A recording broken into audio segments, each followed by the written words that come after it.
Welcome if you dare. You've stepped into a world where shadows whisper, where every creak in the floor holds a secret. And tonight, you're about to hear a story that will haunt your dreams. Before we begin, make sure you're not alone, or you're ready to uncover what really happened in today's story. Don't forget to subscribe if you're brave enough, because what lurks in this channel is far more terrifying. Let's begin.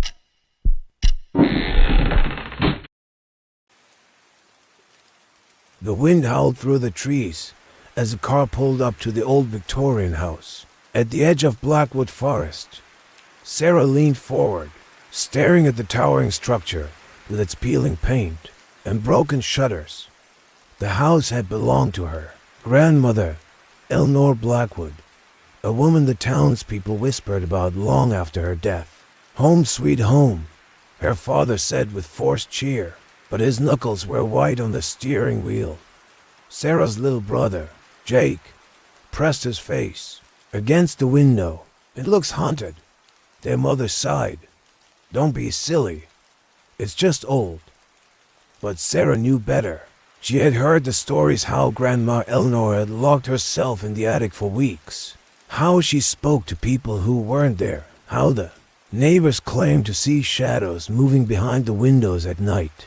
The house groaned as they settled in. The furniture was covered in dusty sheets, and the air smelled of mildew and something rotten. That night, Sarah lay awake, listening to the creaking floorboards. Then, she heard a faint scratching from inside the walls, like something was crawling through them. She sat up, her heart pounding. The scratching stopped. Then, a whisper. Sarah, her breath caught. The voice was dry, cracked like dead leaves rustling. "Sarah, come to the attic." She knew she shouldn't, but something pulled her forward, as if an invisible hand was guiding her. The attic door was slightly ajar, though she was sure it had been locked earlier. The air inside was thick and stale, heavy with the scent of old perfume and decayed dot in the corner. Beneath a tarp was a rocking chair, and in it sat a figure bent and withered, wrapped in a moth-eaten shawl. Sarah's blood turned to ice. The figure turned its head slowly, revealing sunken eyes and a mouth stretched into a grotesque smile. "Hello, dear," Grandma Eleanor croaked. "I've been waiting for you." Sarah stumbled back, but the door slammed shut behind her. Grandma Eleanor's bony fingers clutched Sarah's wrist. "They're coming for me," she hissed. "But I made a deal. They'd take you instead." Sarah tried to scream, but no sound came out. The shadows in the room began to move, slithering across the floor like living darkness. "Run," Grandma whispered, "if you can." Sarah tore free and bolted for the door, but it wouldn't open. The shadows coiled around her ankles, pulling her back. Just as the darkness swallowed her, Sarah's fingers brushed against something under the rocking chair journal. She grabbed it and flipped it open, her eyes scanning the frantic handwriting. "They promised me eternal life if I gave them a soul. But I tricked them. I gave them the wrong one." Sarah's heart stopped. The last page was a single sentence, scrawled in blood-red ink. "Now they're coming for you." With a final burst of strength, Sarah kicked free and threw herself at the door. This time, it gave way. She tumbled down the stairs, screaming for her parents. But when they turned on the lights, the attic was empty. No rocking chair, no Grandma Eleanor, just the journal in her hands. The family moved out the next morning. No one spoke of that night, but sometimes, when Sarah is alone, she hears the whisper again. Sarah, and she knows Grandma Eleanor is still waiting. A year had passed since Sarah fled the old house, but the nightmares never stopped. Every night, she saw the same sunken eyes, heard the same raspy voice calling her name. Her parents thought she was imagining things, just stress from the move, but Sarah knew better. One rainy afternoon, she found a letter in her mailbox. No stamp, no return address, just her name written in shaky, familiar handwriting. Inside was a single key and a note. "You forgot something in the attic." Sarah's hands trembled. She hadn't told anyone about the journal, determined to end the nightmare. Sarah returned to Blackwood. The town was eerily quiet, the streets empty except for an old man sitting on a porch. "You're Eleanor's girl," he said. Not a question. "Best leave that house alone." "Why?" Sarah demanded. The man's eyes darkened. "Because your grandmother wasn't the first. That house, it hungers, and now it's chosen you." That night, Sarah entered the house alone. The air was thicker now, the walls pulsating as if breathing. The journal had hinted at a way to break the curse, but it required facing what lurked in the attic. The rocking chair was there again. Grandma Eleanor's corpse, now mummified, lips sewn shut with black thread. Behind her, the shadows swirled, forming a grinning face. "You came back," the shadows hissed, "just like she did." Sarah's flashlight flickered as she read the journal's final page, the ritual to trap the darkness. But it demanded a sacrifice. As the shadows lunged, Sarah did the unthinkable. She grabbed Grandma's withered hand. "I offer you what you were promised," she whispered. The house shook. The corpse's eyes flew open, then silence. When dawn came, the house was just a house. The journal had vanished. But as Sarah left, she heard one last whisper, not from the attic, but inside her mind. "Thank you, granddaughter." And for the first time, she understood. Grandma Eleanor hadn't been the villain. She'd been the last sacrifice. The cycle continued. Sarah thought it was over. For years, she buried the memories, locked away the nightmares. She married, had a daughter Lily, and built a life far from Blackwood. But the past has a way of creeping back in. It started with Lily's drawings. At first, they were just childish scribbles, a dark house, a crooked tree. Then the details emerged. A woman in a rocking chair, her mouth stitched shut, and always the shadows. "Who's that, sweetheart?" Sarah asked, her voice trembling. Lily smiled. "The old lady in my dreams. She says you left something behind." Sarah's blood ran cold. The phone rang at 3 a.m. No one spoke, just static. And beneath it, the faint sound of a lullaby. The same one Grandma Eleanor used to sing.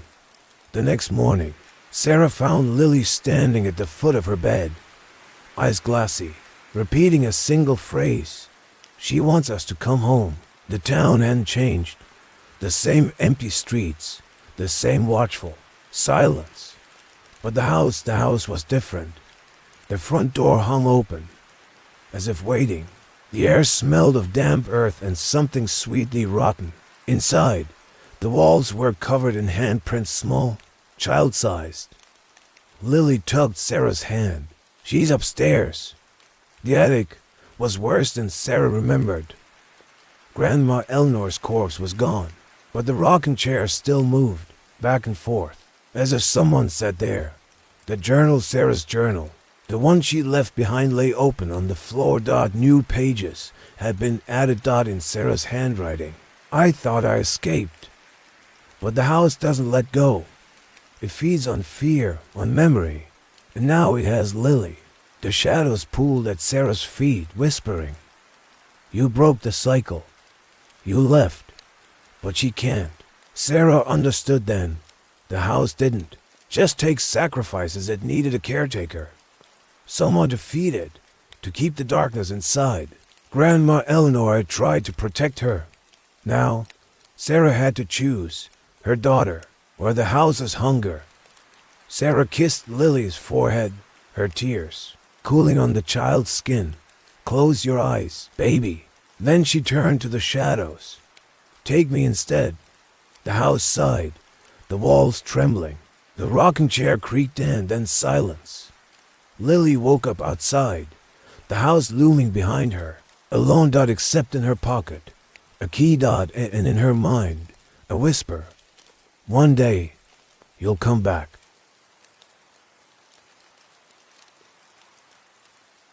The village of Aldahira was a small, isolated place surrounded by dense forests. The roads leading to it were rough, tangled with overgrown trees.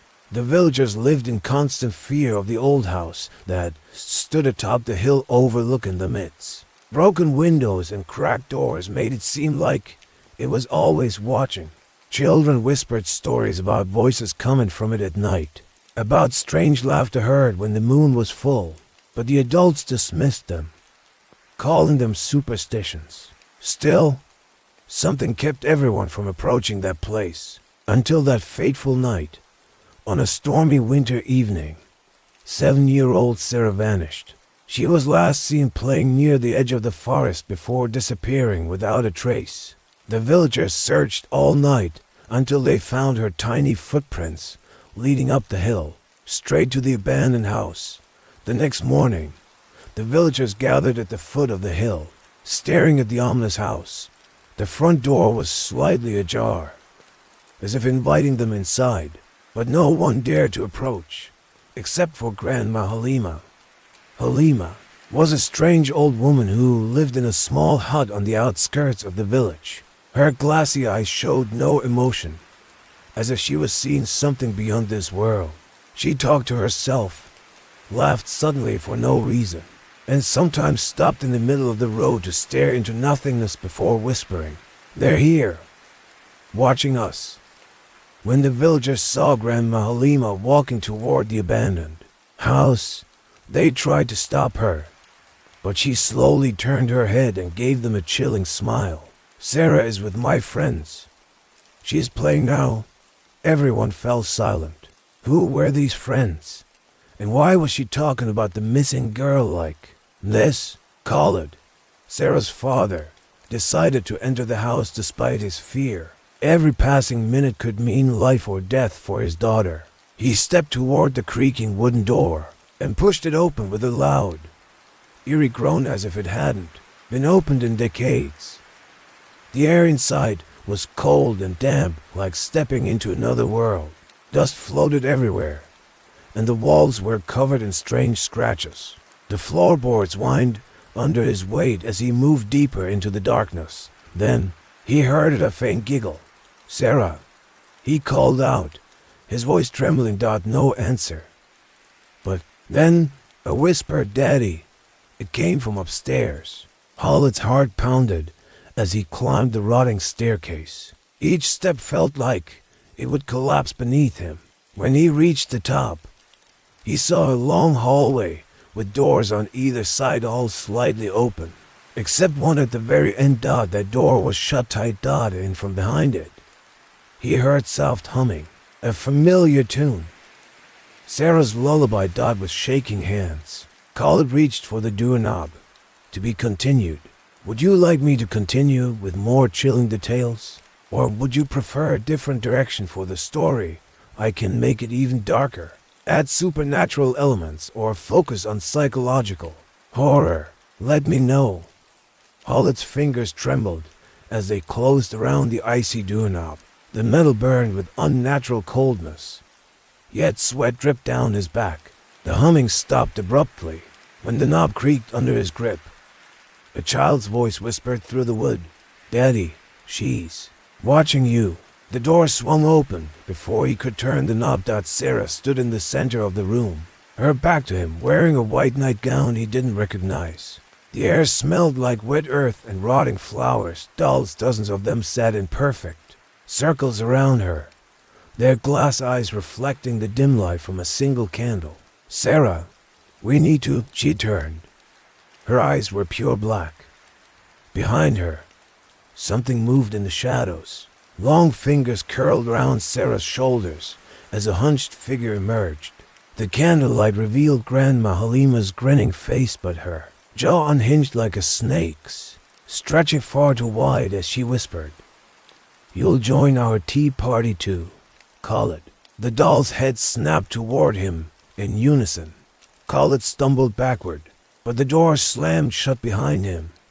The walls pulsed like living flesh when he touched them. His fingers sank into something warm and sticky.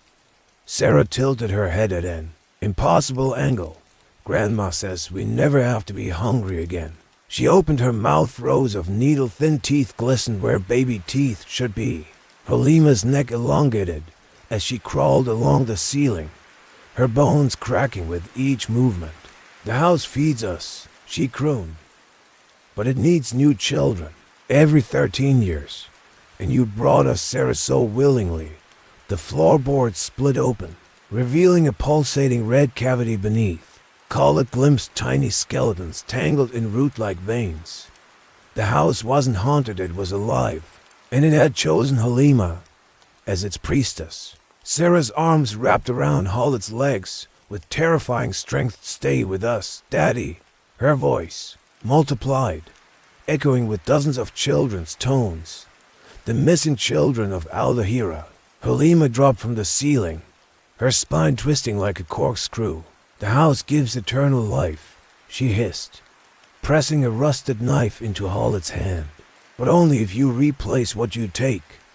The candle flared, illuminating a small figure standing in the corner, perfect, unharmed Sarah, tears streaming down her face. The thing clinging to Khalid giggled and melted into a writhing mass of hair and teeth. The real Sarah screamed, "Daddy, that's not me." The walls began to bleed. Halima's mouth split into a grotesque smile. "Kill the imposter, or join your daughter in the walls." The knife trembled in Khalid's hand as both Sarahs reached for him. The house held its breath.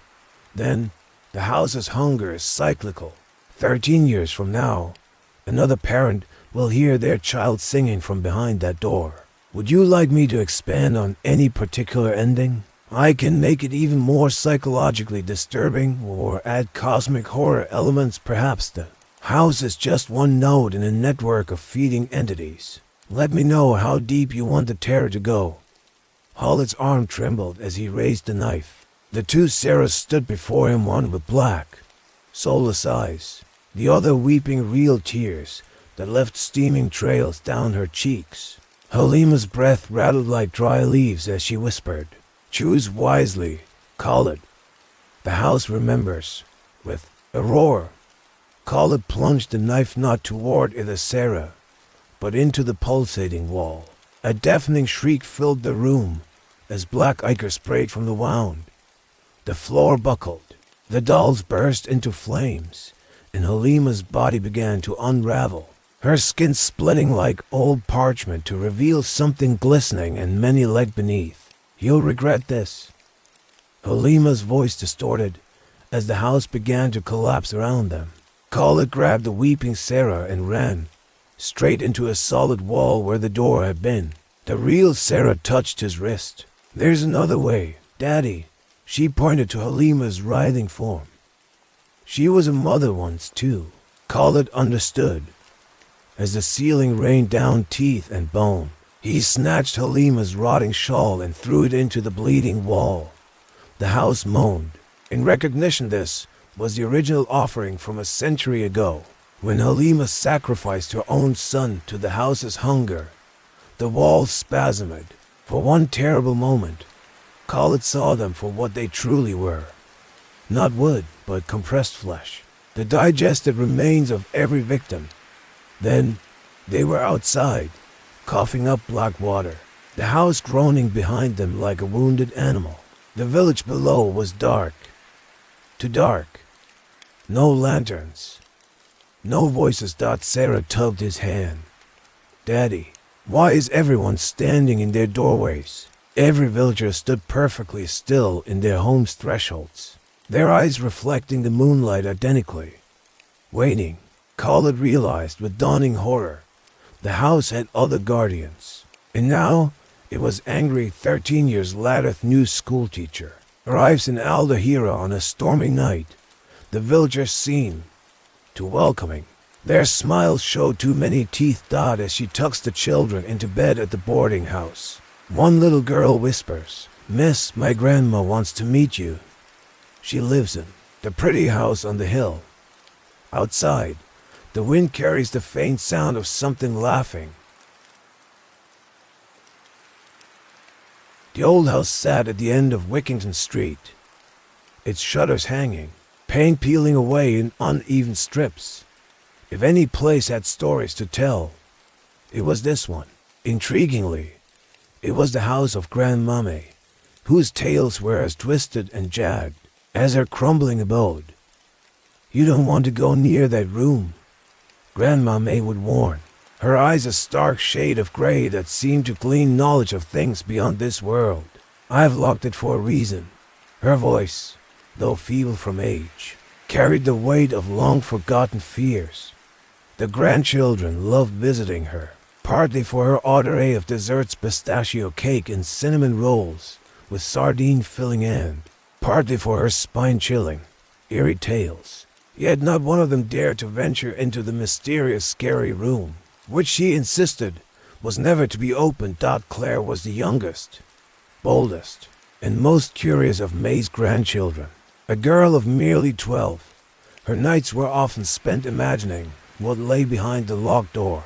Her imagination, vivid and daring, conjured images of all things forbidden, monsters with elongated arms and shadows that danced on walls. One stormy evening, while the rest of the family was gathered around the fireplace, listening to Grandma May's story of the town's old cemetery legend, Claire saw her chance. The faint flicker in May's eyes said she was about to reach the climax of her tale, the perfect time for a small disappearance. She slipped silently from the living room, the bustling sound of her family's laughter echoing off the walls. Holding her breath, she glided down the hallway, shadows trailing her like sinister companions. The door to the scary room looked more daunting than ever, cloaked in darkness and mystery. It was merely one crooked keyhole between Claire and all that she imagined. Driven by the allure of the forbidden, Claire's hands searched for the old brass key, which she knew hung like a dull relic from the chain around her grandma's neck. With a mixture of cunning and timid bravery, Claire managed to retrieve the key. Its weight seemed to grow heavier by the moment, a harbinger of what was to come. The great wooden door creaked as she inserted the key. Its groan was an echo in the silence, a warning perhaps, but the impending storm muffled all noises. Claire hesitated briefly, her hand trembling as she turned the key in the lock, feeling as if she was holding the tether to an ancient ruin. The door opened with a reluctant moan, revealing a room steeped in darkness yet brimming with an odd sensation. Shadows danced like black mist, seeping from the edges of forgotten things. To her surprise, the room wasn't filled with monsters or ghosts. Instead, it contained rows of old furniture, canvases piled against the walls, and shelves bearing dusty tomes and peculiar knickknacks like worn dolls with button eyes and paintings with morose expressions. There was something unsettling about the room, the way the air seemed to whistle around her, whispering secrets that didn't belong to her world. Suddenly, a gust of wind blew the door shut with a decisive thud. Claire gasped, fear prickling her skin with sharp needles. In one corner sat a rocking chair, ancient and cracked. It began to sway gently, a rhythmic movement that seemed to invite her demise. An eeriness filled the air, and the shadows drew closer.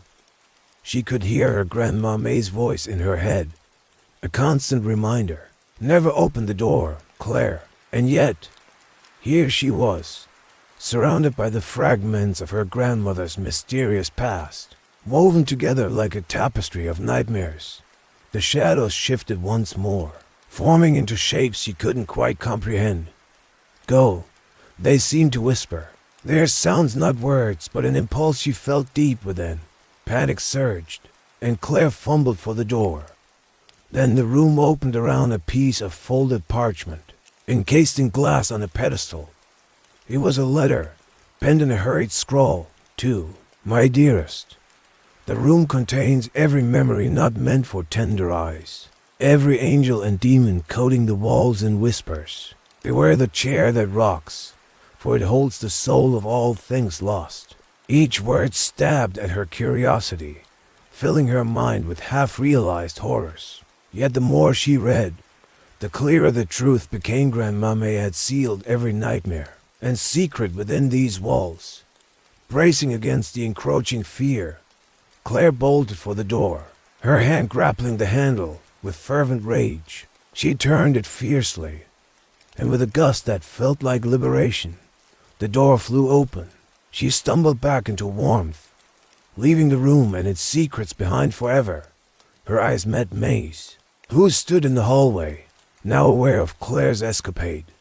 "You've gone where none should, child," Grandma May said softly, her expression unreadable but ringing with a strange calm. "The room is part of me, the things I wished undone but cannot forget." Claire nodded slowly, understanding in that moment why the room remained locked. It was not merely madness contained, but memories kept safe. The family never spoke of the incident, but Claire knew one thing: some stories are better left to tell, not to open. As the rain swept through the night, she felt the lessons he gleaned entwined tightly with the night's shadows. And as she grew, Claire learned that some rooms are meant to stay locked, not just within old houses, but within ourselves.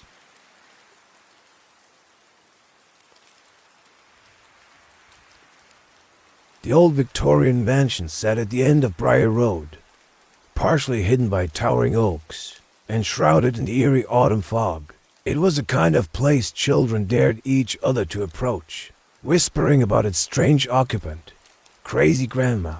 Edith thought Edith had lived there for decades, alone, since her family fled under mysterious circumstances. Most in the town avoided her, with rumors swirling about the bizarre things she'd seen, or perhaps done. But it was the unknown person she claimed had visited her that truly chilled the locals' blood. It was an unusually cold October when Michelle, a young local reporter, decided to investigate the truth behind the tales. Her editor had nudged her into the assignment, reasoning that uncovering the truth might make an interesting story for their Halloween edition. Michelle knocked on the door, her breath forming ghostly tendrils in the air. The door creaked open, revealing Edith standing there, wrapped in a shawl, her eyes like dim stars in a vast night sky. "I know why you've come," Edith said, her voice a brittle whisper. "It's the visitor, isn't it?" Surprised by the directness, Michelle nodded, struggling to maintain her composure amidst a palpable unease. Edith beckoned her inside, leading her through a narrow hallway, lined with ancient portraits. Michelle noted how the eyes in every frame seemed to follow her. They reached the parlor, a room that felt frozen in time, wrapped in dust and silence. "Tea," Edith offered, that Michelle declined politely, her eyes darting to the window where shadows danced, undisturbed by the outside world. "Tell me about the visitor," Michelle prompted as Edith sank into an armchair. Edith chuckled, the sound like crunching leaves. "Not of this world," she murmured. "He comes every year when the veil is thin, a stranger who knows too much, promises far beyond mortal things." "Has anyone else seen him?" Michelle pressed, writing notes furiously. Edith shook her head, her eyes glistening with unshed tears. "Just me, dear. He comes only to me. I stay awake, resisting his call. But it's futile. Each year, I lose a part of myself to him." Michelle felt a chill ripple through her, as Edith's words painted a picture of loneliness and horror. What kind of entity could torment her so? And why? Suddenly, the fireplace roared to life, flames twisting in unnatural patterns that cast wild shadows across the room. Michelle's heart thudded. "Is this him, now?" Edith laughed, the sound unsettling and too wise. "No, not yet. He likes to play before he arrives.